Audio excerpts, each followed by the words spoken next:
On the 14th of April 2020, Matt Hancock was on his way to the daily COVID press briefing.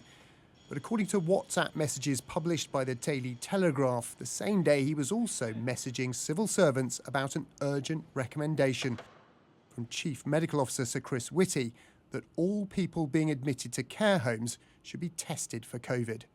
At this point in the pandemic, both men knew how grave the situation in care homes was. Deaths from the first wave of COVID had hit their peak on the 10th of April. The vast majority of them, nearly 20,000 in that wave, were care home residents. Yet it appears from the WhatsApps published that Mr Hancock rejected the CMO's advice, replying he'd rather leave out community testing, adding it muddies the waters. The former Health Secretary has now hit back, a spokesperson saying key elements of the messages had been omitted, which showed he'd supported Sir Chris Whitty's advice.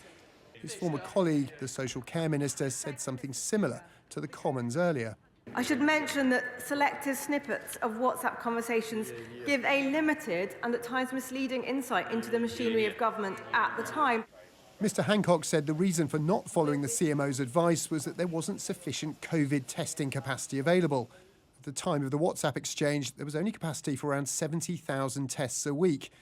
But within 2 weeks, it was about to grow exponentially, something those involved at the time say ministers would have been very aware of. I would find it impossible for someone senior at DHSC to suggest that they weren't in a position to know that there was going to be a significant change in PCR testing capacity in the next 2 weeks at that time. Messages published by the Telegraph imply Mr Hancock's reluctance to scale up community testing was due to his desperation to hit his target of 100,000 COVID tests a day by the end of April. I am now setting the goal of 100,000 tests per day by the end of this month. That is the goal, and I am determined that we will get there.